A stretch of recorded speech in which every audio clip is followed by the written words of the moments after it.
Hope that your recovery is going well. It's week 14 in my recovery, and in exciting news, I got cleared to be fully weight bearing. This is really like the huge milestone that I've been working towards since I had surgery. So I'm excited to share more about what it's looked like to get back to weight bearing. And I also had a request from someone on YouTube to show more and explain more about what it has looked like to crutch at the different levels of non-weight bearing. So I'm gonna start there and do a demo of each level and hope that it helps. So, all right, when you start off, you are completely not weight bearing. And that means that you need to be using 2 crutches, a walker, whatever sort of mobility aid that you might have. Also, of course, a wheelchair. But for this, I'm gonna use 2 crutches. And the main thing, I'm gonna back up a little bit here, is that in complete non-weight bearing, you're keeping your leg off the ground. You're not touching it at any point. And so this is one of the reasons why regaining straightening of your leg is hard, because you spend so much time non-weight bearing intentionally keeping it bent so that you can stay off of the ground. So at this point, you're not even technically supposed to be touching your toe to the ground. I must say that I did that a lot just because it felt practical, but you are technically supposed to keep your leg off the ground. I know a lot of people struggle with crutches. Something that I found to be really helpful is thinking about really pushing down into the crutches as opposed to sitting your underarms on the crutch. If you keep that sort of athletic posture and push through the crutch, it is definitely a workout for your shoulders and your arms, but I think that it leads to more comfort over time because you don't end up with that underarm pressure, and I know that that can be really challenging for a lot of people. So again, non-weight bearing completely, 0% weight bearing is leg up, not touching the ground, and crutching forward. After that, I got cleared to be what they called toe touch weight bearing. And that is exactly like it sounds, when you're just allowed to touch your toe to the ground. So you're not really putting any weight on it, but you can use it for stability. That was really helpful when like brushing my teeth at a sink or wanting to stand and standing in line for something, and just being able to have that balance was really helpful. So when you're crutching like that, you're really just, again, barely touching it down, but it's more so just for balance than it is for anything else. After that, I got to 25% weight bearing, and this is where things start to change a little bit. So this is where I actually was able to start putting my full foot down and sort of simulate walking. So this is where my PT wanted me to go heel toe and really go through the full movement as though I were walking. So you're not putting all of your weight onto that left foot, but you are starting to have a more normal walking cadence. You're picking up your right leg in full, putting your weight on that injured left leg for me, like that. When I started doing that, it felt strange. It felt pillowy because I still had a lot of swelling, and also because I still haven't regained my full extension. My legs still felt pretty bent. So my PT really wanted me to focus on getting that heel down first. I'm still working on that, but that was definitely something that 25% weight bearing helped me get to. 50% weight bearing is where it started to feel real. It started to feel like real walking. And of course that was challenging. So that is when you're actually trying to put equal weight on both feet for the first time. So whereas with the other levels of weight bearing, most of my weight was still going through my right leg and the left leg was more for balance or just to simulate walking. With 50% weight bearing, that is where you're actually taking a full real step, putting all of your weight on that left leg and then stepping with your right leg. Now, the reason that that's called 50% and not 100% weight bearing is of course because you're using the crutches to take some of that weight off of your leg. So as you're stepping with that hurt leg, you're pushing down on the crutches to keep some of your weight through your hands and through the crutches and not fully on this leg. But that's really where I started to try to challenge myself, and my PT was really insistent that I use my crutches everywhere I was going. Like really and truly, don't start doing this again. Don't go non-weight bearing just because it's faster. Instead, make sure that I really was, every single step I took, working to go through that foot and using the weight on it to get better at having a normal walking cadence. Another thing that my PT shared is that putting weight through the leg once it's ready, once you're at an appropriate level of healing, actually helps with bone growth. And so that made me feel more confident and more excited about doing it. 75% weight bearing was the strangest phase. That is when all of a sudden you lose the crutch on your broken side. So for me, that's the left. you keep the crutch on your non-broken side, for me the right, and that's when you're using one crutch. This is where I started to see how much I was hobbling. So with this, you are basically putting the right crutch down to give yourself that weight transference to the crutch, and then you're trying to take a step with your broken leg and move forward. When I started, I was hobbling so much. I'm gonna try to simulate it. Of course, I've gotten a lot better at it over the weeks. I was like really having to like throw my weight kind of onto the crutch because this leg just wasn't really ready to like take my whole weight. So I definitely was like sort of moving side to side and hobbling a lot. As I've gotten more comfortable with using the one crutch, now it looks fairly natural. I'm able to do a kind of normal step. And again, my PT wanted me to focus on putting my heel down first and really using that left leg with all of my weight on it. So that is 75% weight bearing, where you're really relying on only the one crutch to take some of your weight, but you are really making a normal full step with your hurt leg. Then we get to where I am today, where I get to get rid of the crutches and start being fully weight bearing.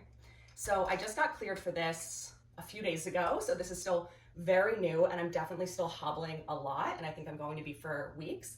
But now I'm able to stand normally, and I'm able to try to walk normally. As you can see, I kind of like my hips don't go straight like they would if you were walking really comfortably. Instead, I have a lot of like, I'm putting weight on the hurt leg and then shifting my full body weight over. Let's see, do a few more.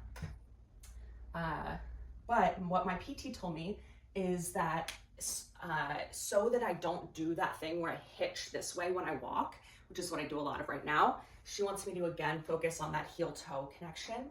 And so what that has looked like is kind of walking like a stork. She wants me to exaggerate, picking my leg up and sticking my heel down first, moving through the toe and keeping my weight on that leg while I pick the other leg up. So as much as that feels silly, when I start to get fatigued on my left side and I realize that I'm really like throwing my weight side to side a lot, I'll take a pause and I'll go, okay, I need to try this again. And even if I'm in like a grocery store or out somewhere, I'll just go, all right, I have to do a few of those stork steps, and then I'll pick up my leg in a big way, put it down, really think about putting my weight through and holding my other leg up.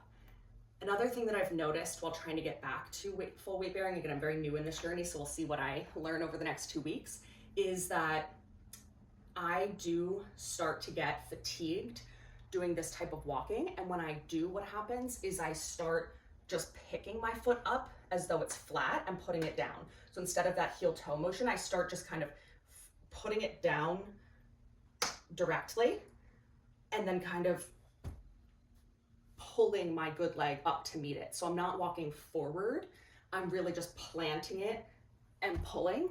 And that's something that when I get to that point, that's when I start thinking, oh, maybe I should start using the crutch again to get back that normal walking cadence. Maybe I should start doing a couple of those stork steps and go like that. Another thing that I've noticed is that shoes make a huge difference. Honestly, I'm like, wow, they really are not kidding that shoes help. That is not just marketing.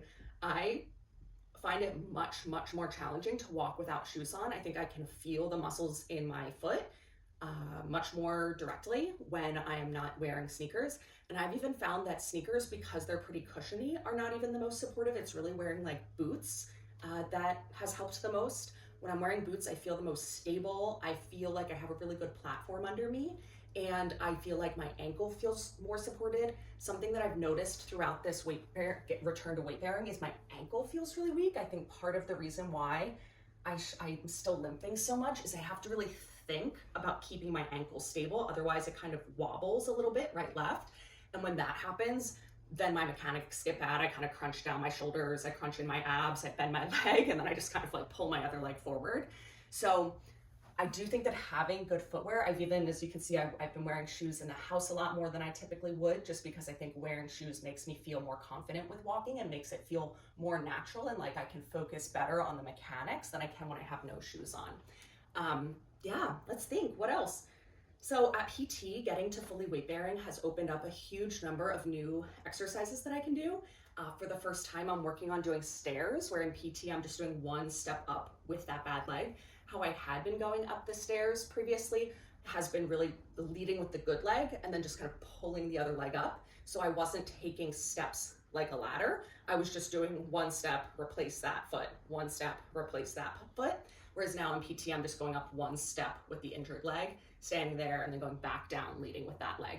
I'm trying to do that on real stairs while I'm home. That's still challenging. I'm still working on that movement. I haven't yet been able to get to a position where I can lead with the injured foot and then just leapfrog that to the next step, like a typical walking cadence. Instead, I've gotten to the point where I can lead with the injured foot and replace that foot on the stair with the non-injured foot.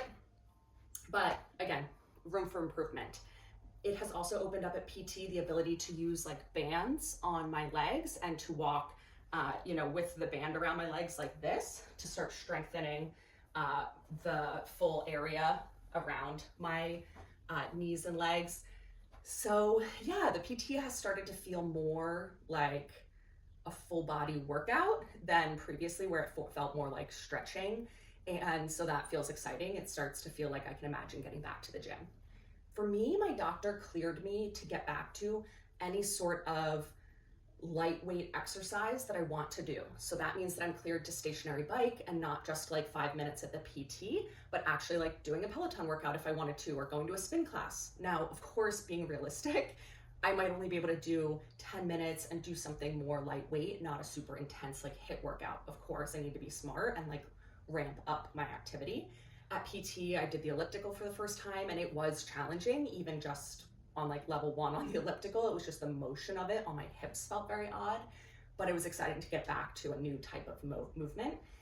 And yeah, my doctor said I'm cleared to like go to yoga, do Pilates, things like that. And if I need to just take rest and only do a small amount of it, to do that. Now, I'm excited I'm cleared for that because that means over the next 3 months I can get to that. In practice, I can't kneel yet on my injured leg, so doing something like yoga is not practical at all because I don't think I'd be able to do almost any of the on the ground movements. But it's still great to know that I'm allowed to go back to doing those types of workouts when I feel able. Similarly, I asked my I asked my doctor if at this point doing pool therapy would be a good idea, and he said that no, at this point the goal is really to get more weight through this leg, and so being in an environment like a pool where it's actually relieving weight from your body is not sensible. He said ground-based therapy is really the right move. But he said, well, if you want to get in a pool, why don't you just get in a pool and swim some laps for exercise? So I think that was a good conversation to sort of switch my brain from being in this like limited motion, only allowable motions are given to me by PT, to a mode of thinking, okay, if I want to get in a pool, I can. And not only can I do that, I can start getting back to real workouts that I'm used to doing, like swimming laps. Now, in reality, I've been bedridden and not walking more than 2,000 steps a day for over 3 months at this point. So I think the idea of me getting back to swimming laps comfortably is totally silly because I'm sure my cardiovascular capacity right now will let me do like 1 lap, maybe 2. But nonetheless, it's great to know that I can do it and that I can start getting back to the gym and not just in sort of a supervised PT context. Other than that, for me, my next doctor's appointment will be in 3 months, at which point the goal is to clear me for more high impact activities like biking out and about on the street. At this point, I am allowed technically to bike on the street, but the big concern is that I would get hit by a car or something like that, or fall and re-injure myself. So I don't plan to start biking on the street for these next 3 months. I'm gonna focus more on trying to get back to full like 30-minute spin workouts on my stationary bike. But my hope is that 3 months from now, at that 6-month mark, I'll get the go ahead to be biking on the street with less concern of re-injury, things like that. So I hope that your recovery is going well. I really appreciate the person who commented on a previous video and asked for a crutching demo. I hope that that helped. Please drop more comments to let me know if there's anything else that I can share that would help you in your recovery. And I'm excited to get back to weight bearing, and I hope that your recovery is going well. And no matter what point in your recovery journey you're on, that you feel excited and optimistic that you're going to get back to the activities you love.